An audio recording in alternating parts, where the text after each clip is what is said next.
We move into our next panel discussion on product and design strategy, setting your strategic vision for product offerings for the Indian market. Our speakers on this panel, I'd like to invite them on stage and request you to please give them a big round of applause as I call out their names. Divya Vaishnavi, Director Product, GitHub. Deepak DSK Krishnan, Senior Director of Product at Myntra. Navneet Nair, Director of Product Design, PhonePe. And moderating this session is Shalini Shankar.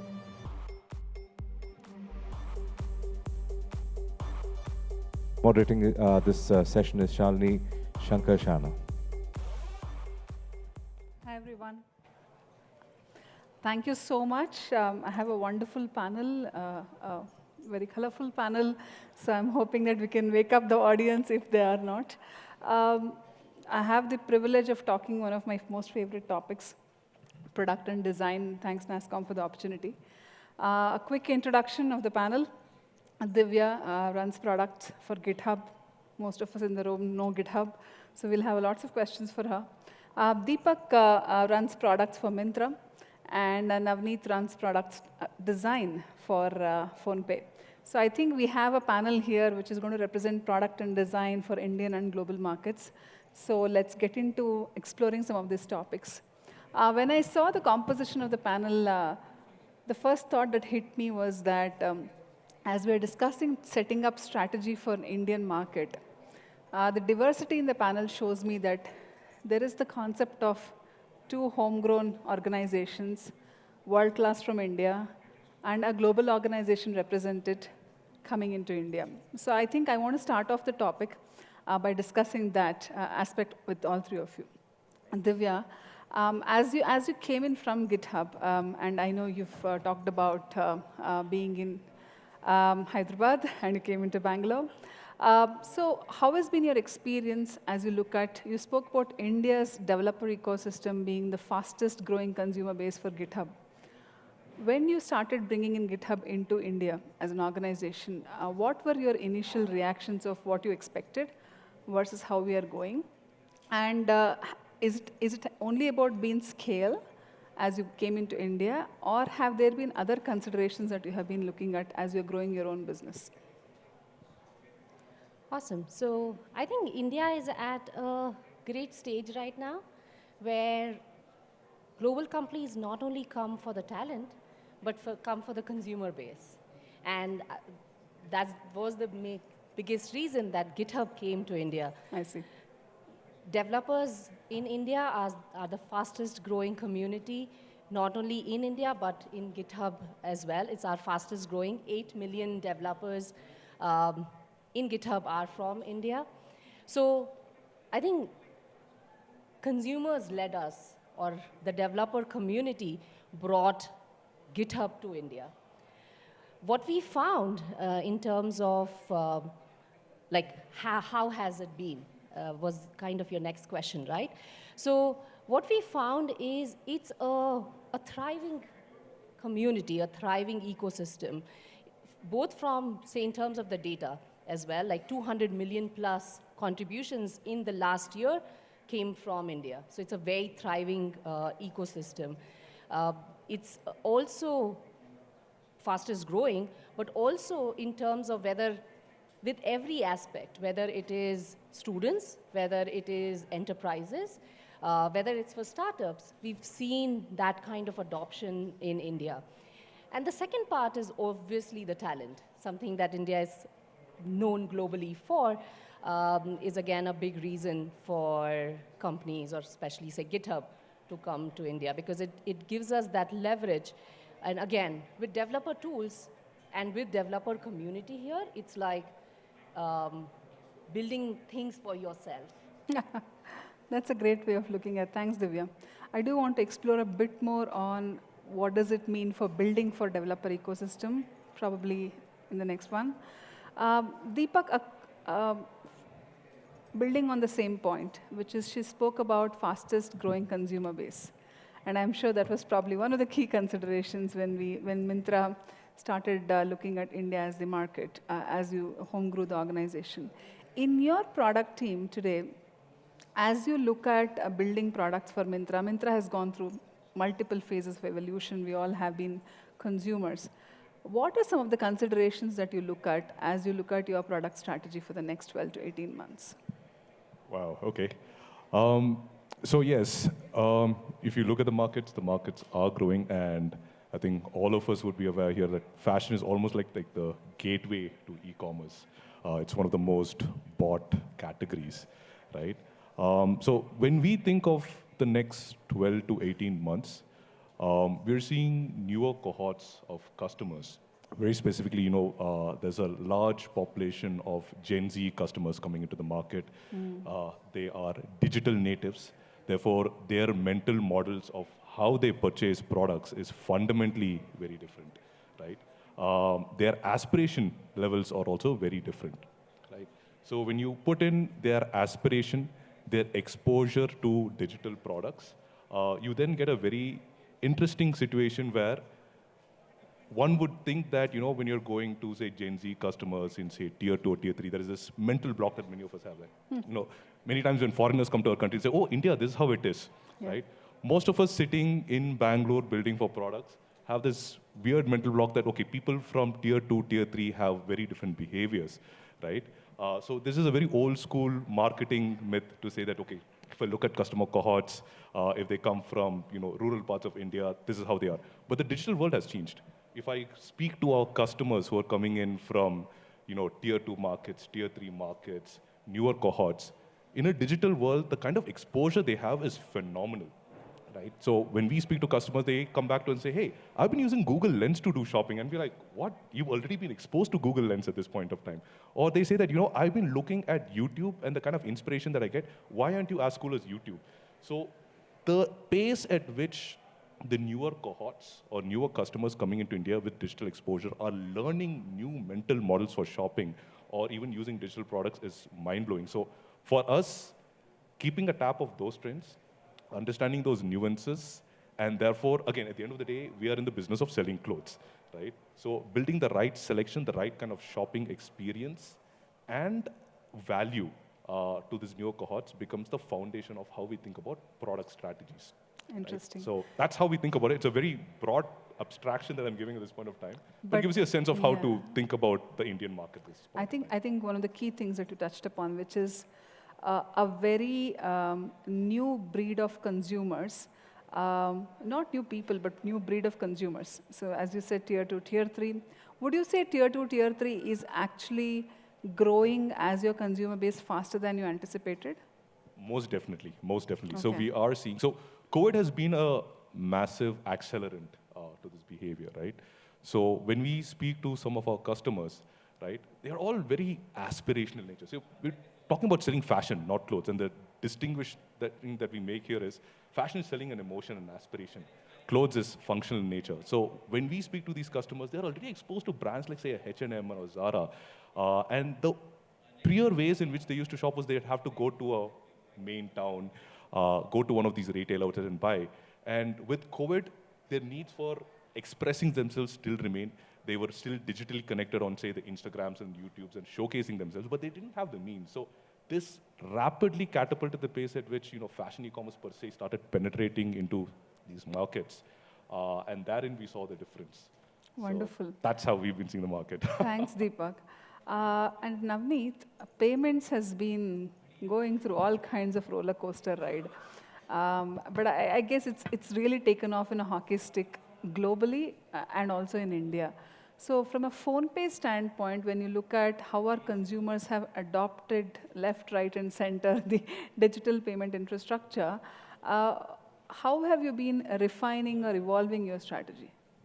Hey, Shalini. So as Deepak mentioned, users across India, there are a lot of commonalities. And while we think that users in tier 2 or tier 3 are different, they're not essentially different. As long as the intent is the same, we try and provide the experience that is consistent.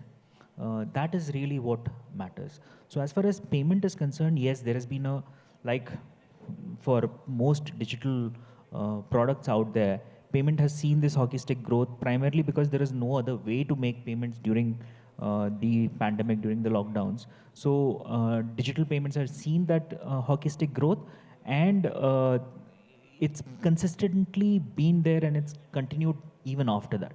What we have done during this process is stick to the basics, in the sense that we provide reliable, trustworthy payments that happen really fast, and at the same time keep our user experience consistent and simple. So that's what we've kind of focused on. However, as Deepak says, I don't think we really have to worry too much about what is different in tier 2 and tier 3.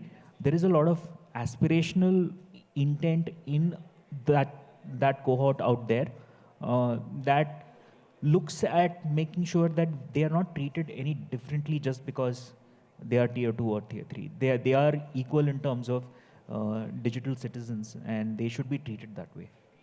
That's phenomenal, and I think that data proves that, right? So adoption has been great and continues to grow, is pretty much what you're saying, and keep it consistent. I heard consistency, I heard differentiation, and I heard growth. So there were three key themes.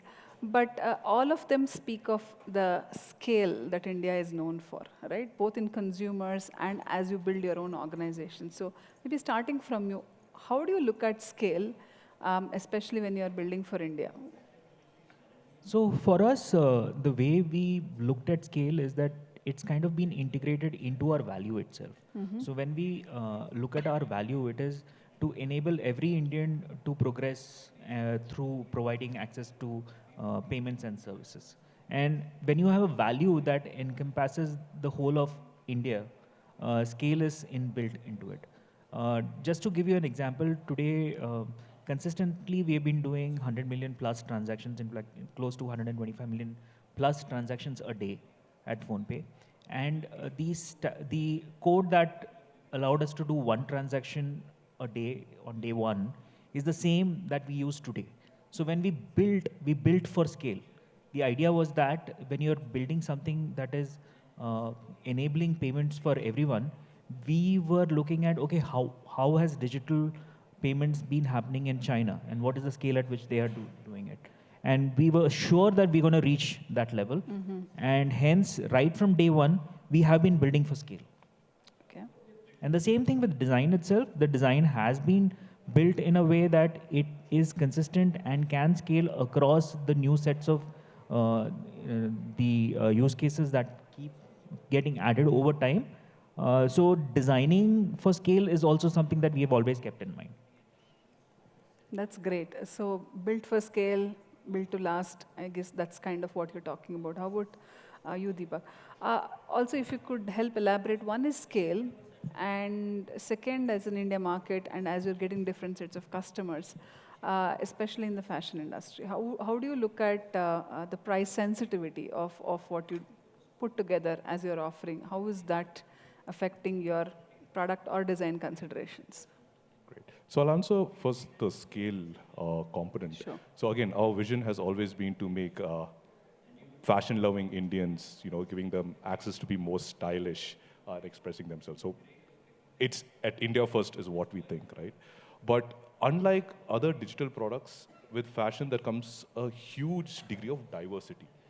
Every market has its own sense of fashion, style, and trend. So for example, if I look at Chennai as a market, right? The mental models of digital shopping remain the same. But in terms of their expectation of what is stylish for them, what is fashionable for them, changes greatly. And therefore, how Myntra is perceived right from the app store to the selection that I have, to the pricing that I have, makes a big difference. So for us, to enable scale, personalization becomes one of the foundational principles, because the digital experiences remain consistent so that no matter who uses it, there's the same shopping models. But the diversity comes in terms of people's aspirations, preferences. And therefore, personalization, right down from selection to sometimes even feature level adoption to pricing, plays a key role in enabling to get to the scale that we want to achieve. Talking about price, as we start going into newer generations of customers, they are very early in their shopping life cycle. So, for example, Myntra has been around for quite some time. So many of our older cohort of customers are, people like me. We have, disposable income, so we probably go towards certain brands, purchase a lot more frequently. And for us, probably the mental model for fashion shopping has been, I buy, let's say, a shirt, and I think it should be used for at least a couple of years. Because that's probably the mental model I've been brought up with. But the minute I start going to newer cohorts, their behaviors are very different. For them, it's about being in the trend on Instagram. So for them, it's no longer about the fact that a fashion article is sustainable. It's about how cool can I be, and if I use the same cloth more than twice, my social circles are going to look at me saying, what, you're not anymore in the trendy circle anymore. So they want to make sure that their wardrobe refreshes at an incredibly fast pace, and which is why you would notice that probably in the global markets, companies like Shein or Urbanic are rapidly taking off, right? So for this newer market, price, quality, and fashion value is dramatically different. So from that lens, if we were to work backwards, one is the core shopping experience. But product doesn't just stop for that there, right? For us, we then look at, okay, if we were to enable an audience to be stylish across India, who has incredible diversity in terms of fashion taste, and the need to be price conscious because they want to keep changing their clothes ever so often, Yes. and be trendy, then right from the products that we build for helping build the right kind of selection, to inventory, to sourcing of materials, to pricing, all plays a key role in terms of bringing that. Because at the end of the day, I'm not selling an app. I'm finally selling clothes, jeans, yes. right? So that is the final product that is being sold. So the products enable in ensuring that that kind of diversity, depth is brought in. And because this audience is price sensitive as well, because we do know that as they evolve, they will have more income coming in. But if I don't appeal to them today, I may not be able to be relevant sometime future, right? So therein comes the case that we need to find out how do I ensure that my style is super trendy. So therefore we build products where, okay, what is the latest trend in the market? How do I bring the latest trend to the markets in the quickest period of time? How do I ensure that I work with my manufacturers or suppliers to ensure the right kind of quality control and sourcing of materials so that the price is brought down to a point where it's commercially viable for us as well, right? Okay. If I can ask you a question now, which is the other side of the coin. Fashion industry is also known to be one of the biggest producers of goods, which also means consumers of everything in the world. So responsible fashion is something which is a very, very serious topic being talked about. Absolutely. It starts about education of consumers because we're talking of price sensitive but fast changing fashion. On the other hand, as a longer term protect the earth strategy, we have to think of what does responsible fashion mean. Is that something which Myntra is thinking about, and what is your... Most definitely. So I hope that many of you are customers from Myntra here today. And perhaps one of the biggest changes that we have done is you would have started noticing that the packaging that we send you today is all sustainable, right? Because today that's like one of the biggest sources of wastage that is being created. So that was one of the big fundamental shifts that we made. Second, we've also started working with a lot of brands who are coming new to the market, which are intrinsically fashion sustainable. Right? So if you go to Myntra today, you'll see a lot of labels being attached saying these are sustainable brands, right? So right from sourcing to production to recycling, these brands, we work along with these brands to start promoting them and starting selling the story. No change happens overnight, but we believe that if we are able to slowly start intercepting buying behaviors and start bringing exposure to these kind of brands which are sustainable in nature, we believe that over the long term, we will be able to also significantly influence consumer behavior. Thanks, Deepak. Switching over to Divya.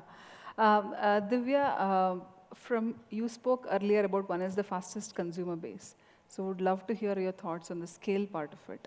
But also, as you look at behaviors in the Indian developer ecosystem, and as you look at it from a global developer ecosystem, my hypothesis is not much of a behavior change because at the ecosystem level, they all should remain the same.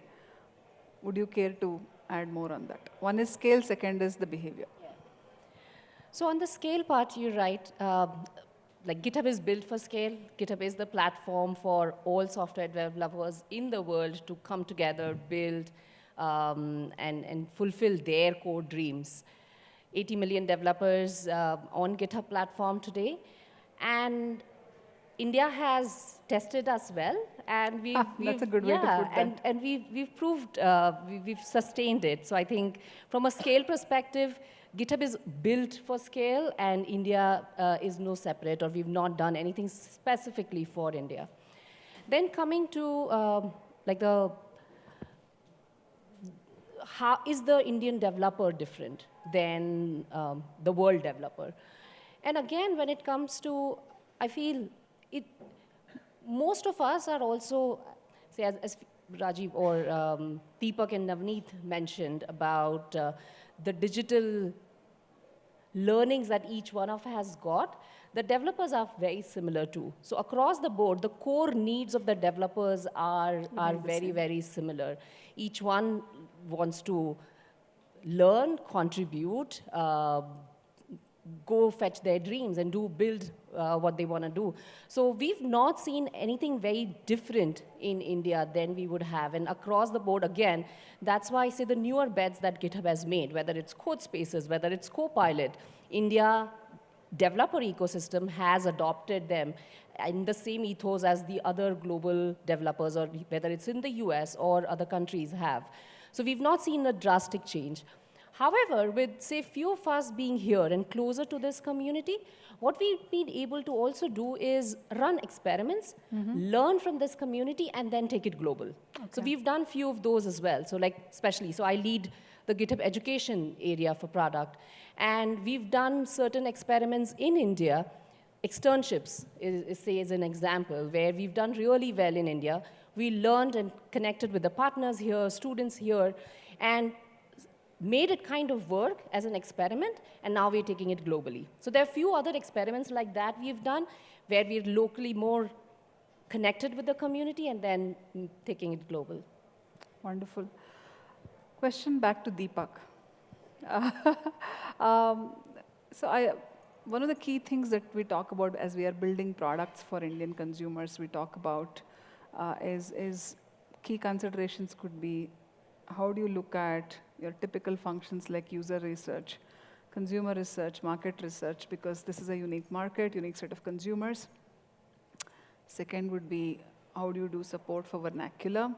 How do you look at these considerations which are unique to Indian market? Some of it may or may not be relevant to both of your sectors, but would love to hear from your experience as we build for Bharat.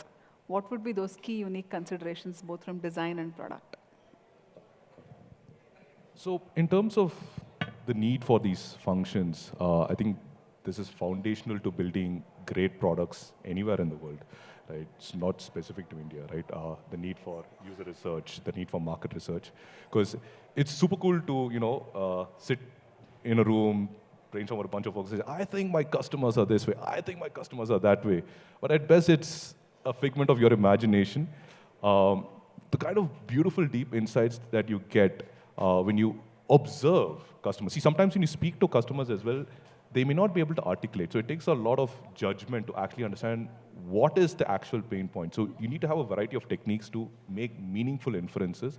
And so for that point of view, at Myntra, we encourage everyone in the organization to keep observing customers, speaking to customers. We do this as an ongoing daily practice. So if I may just ask you a question there. So when you're running a function in a global organization, building for the global world, probably products like GitHub, which have fairly harmonious behaviors across, the way you would do a user research would be probably different, because here your access to consumers and what they think, their level of articulation, what kind of focus groups would you do, what kind of A/B testing would you do?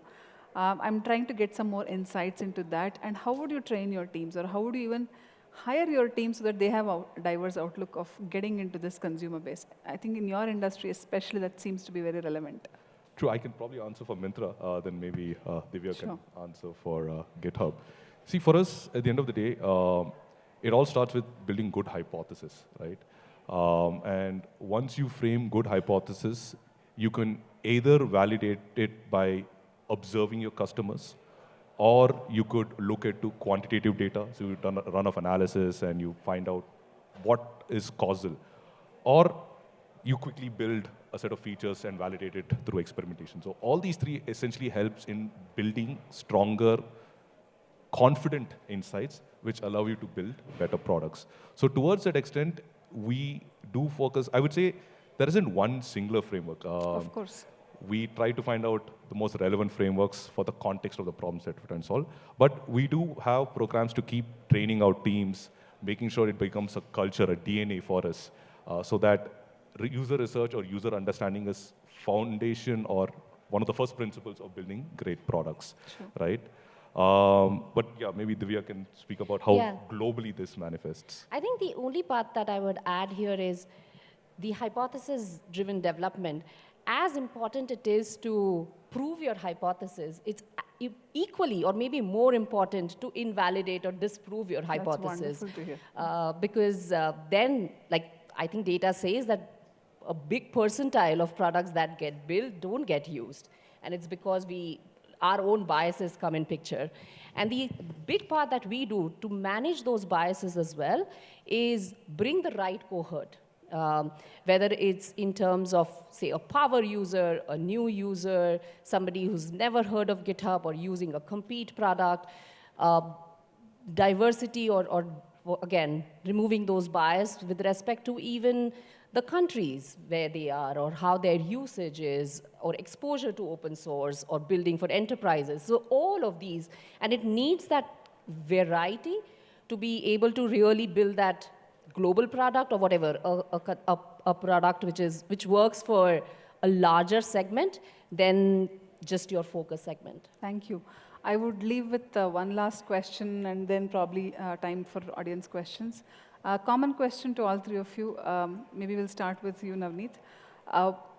What would be your advice? We have a lot of young founders here, a lot of us with aspirations to create products for Bharat. One advice on how do you build a product and design strategy while you're building for Bharat? One from each of you, please.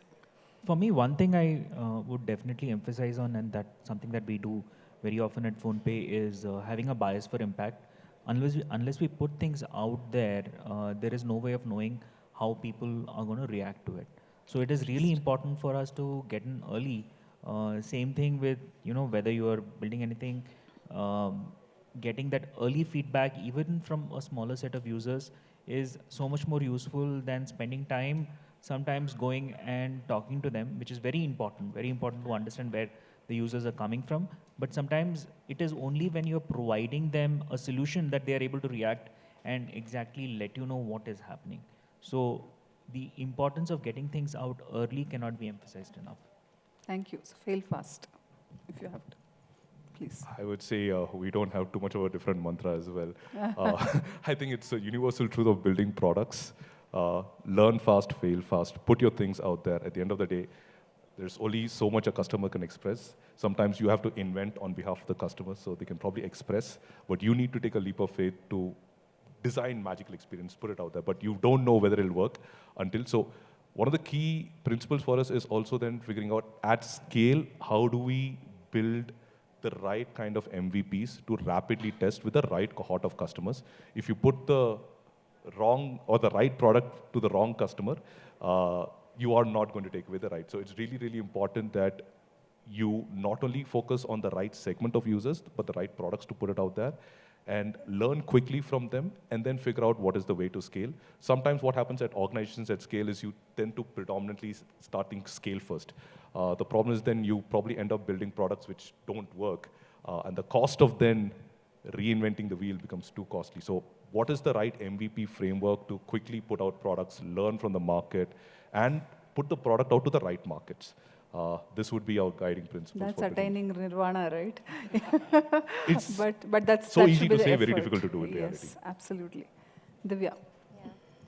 I'll connect a little back to Build for Bharat and say, think global and build local. So and then again, I see on GitHub and in GitHub India a lot of examples where folks are building here, but building products or software or API stack and this, that for the world. So that'll be one. The second one that I would say, and I think goes back to what Deepak had mentioned, was what is the problem that you're solving? So before even thinking about the product I should sell or the technology I should use or should it scale or not scale, is building that empathy for what is the problem that is getting solved or what is the problem that needs to solve. Because I think, again, right now we're in the time of moving up the stack in terms of technology is not the problem, or what needs to build is not, but what is that core problem that is getting solved, and having that empathy, and then the rest of it kind of will follow with the right things. Thank you. I think we are getting close to out of time, so let's give the audience a chance to ask questions. Any questions for the panel? I think we have somebody over there, please.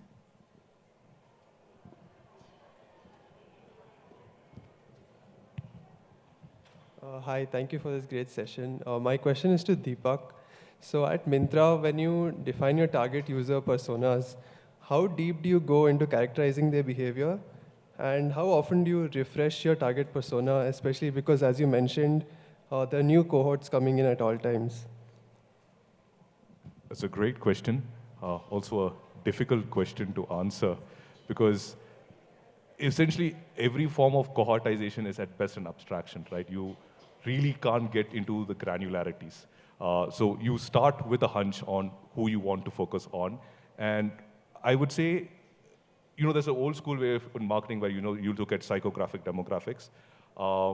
In a digital world, I think the way we look at it is, what is the kind of awareness that our customers have? Like, what are they getting exposed to, right? All of this shapes your behaviors, your thoughts, your aspirations, ambitions.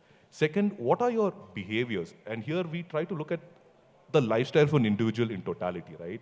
What kind of digital products do you use? How do you relate with friends? Why do you go to school or college? What kind of ambitions do you have in life? What do you do in your free time? We try to get as much details because all of these intricacies do finally affect why I do what I do in my life, right? And largely, what are the constraints that you have in life, right? These could be financial constraints, this could be emotional constraints, it could be a wide range of constraints. So we try to go into detailing out this in as much detail as possible. But most importantly, we try to keep updating our beliefs as often as possible as well. So at least once a quarter, we try to keep a dipstick to say, is the mental models or our understanding of our customers remaining consistent? Is there anything that has changed? And is there any way in which we can keep a track of it? Because one thing we're observing definitely in today's world is the pace at which customers are evolving is incredibly fast, right? The same customer, if I'd spoken to 6 months ago, would have told me about products A, B, and C, but today they're probably speaking about D, E, and F, and I'd be like, whoa, how did you get to know about it? They'll say, oh, you know what, I actually found this Instagram follower, and they were speaking about this product, and therefore I got to know about it. And I'd be like, okay, now I need to know about these influencers as well. So the world is incredibly evolving fast, especially with consumer-facing products. So have a belief, but try to keep updating that belief as often as possible. Find that frequency which makes sense for your business, right? Because by the time you build your product, it takes time to build products as well, right? You could build probably a very quick and dirty solution in probably about 2 to 3 weeks. But to build a scalable solution which works for a large population does take time. And if you find out that some of these beliefs are changing a lot faster than you anticipate, then you probably know that by the time you build your product is going to be irrelevant to the market because the pace at which that belief is changing is super fast. So you'd want to find out certain truths which are slightly more long-lasting in nature. So that way, at least the products that you build, by the time they land in the market, can have a fit and ride on top of that wave consistently as well. So that's how we look at granularizing user behavior and updating our user beliefs as well. Wonderful. Any other questions? We see one here.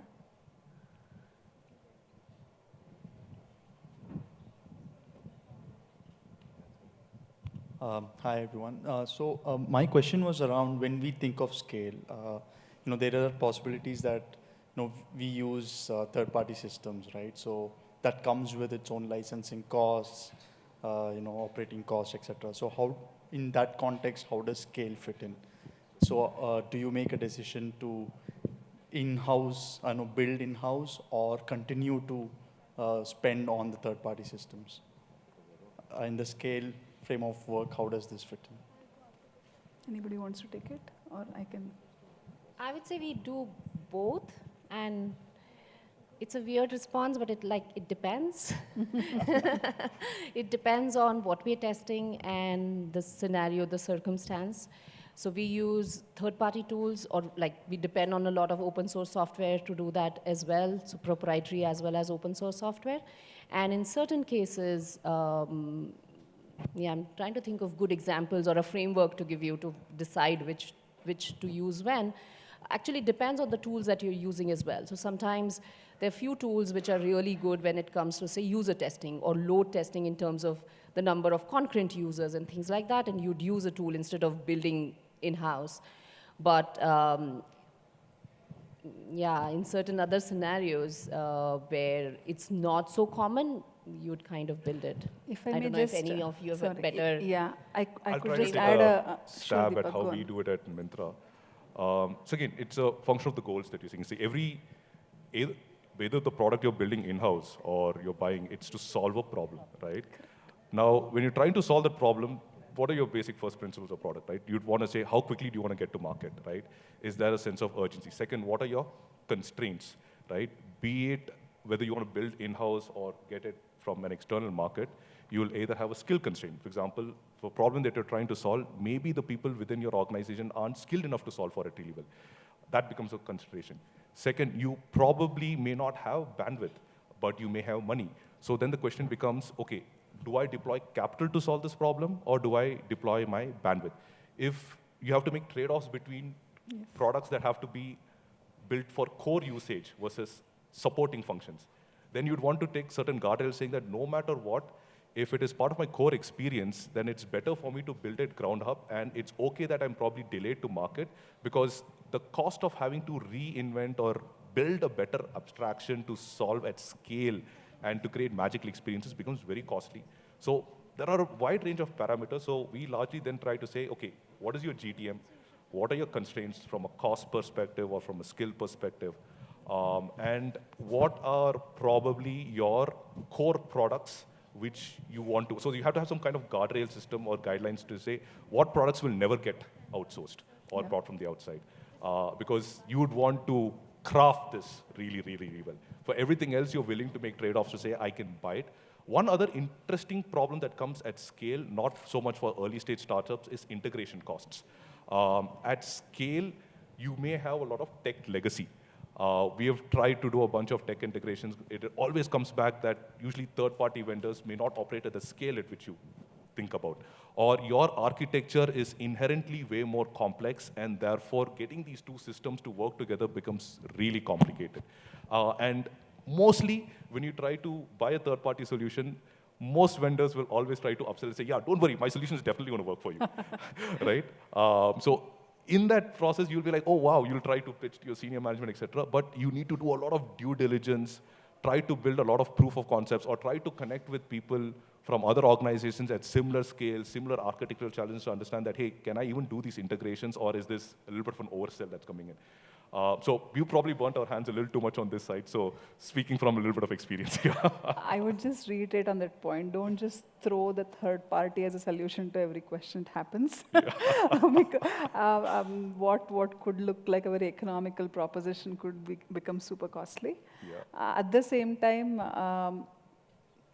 core versus non-core, I think identifying that is very important. Early stages, maybe it's difficult to identify that. Maybe that is when you could have some compromises. You could be using some third party to get a solution out to the market. But once you have hit the product market fit, I would absolutely look at what Deepak and Divya shared. Any other questions? We have two. I think that will be the last two questions for this session. Thank you. So my question is to whoever wants to answer my question, right?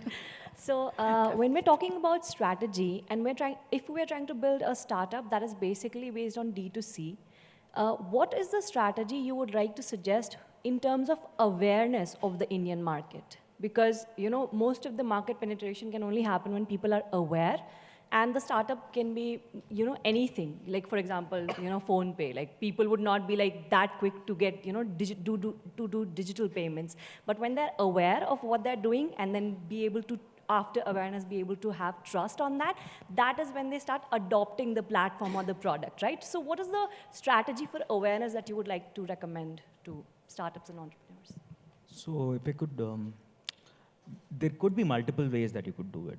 Definitely, there are tons of ways that you would be able to build your awareness. One really important thing that we should probably think about is, if there is a network, how do we make use of the network? Is there a network effect that we can create? Probably in PhonePe's case, it was about the peer-to-peer the transactions that were happening. So that was one of the easiest way that we could build that network in, having money going from one peer to another, and then using that to build up a referral system that would on its own scale and do a lot more product-led growth rather than through inorganic growth via either marketing or incentives and so on. So how do we build that network going forward? Then building a network of the consumers and the merchants, that is also very important. So that is definitely one of the ways that you could look at it and try to build the network, and that's a great way to start. I know I've got strong signals for time up, but Arun, you had one question. With that, we will conclude the session.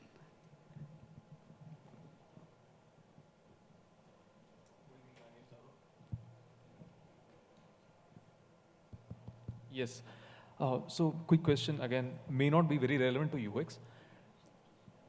Tech, as a rule, whether it's for the product designers and the engineers who are solutioning and building tech, or for the customers who are consuming the output of tech, is geared towards English savvy folks. Does that factor or hamper how you scale within the organization or your customer base? Let me take a stab at it, because we've done some experiments for that. Yes, you're absolutely right.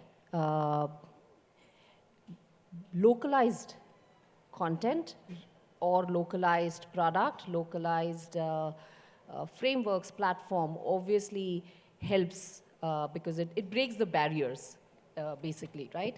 So we're not there yet, and we would want to be, but we've done some experiments to see, does it really make a difference? Are we able to adopt, or are we able to meet the customers where they are? So we've done that with Arabic, we've done that with Urdu, like we've done that a little with the student community, and those experiments have been super successful, marking the pave for building or bringing that to the platform. So that, like, my dream would be that you go to GitHub and you're able to see the whole platform, say, in Kannada, hopefully in few years. Wonderful. With that excellent note, let's conclude the panel. Thank you so much for being an awesome panel and awesome audience. Big round of applause for our panelists.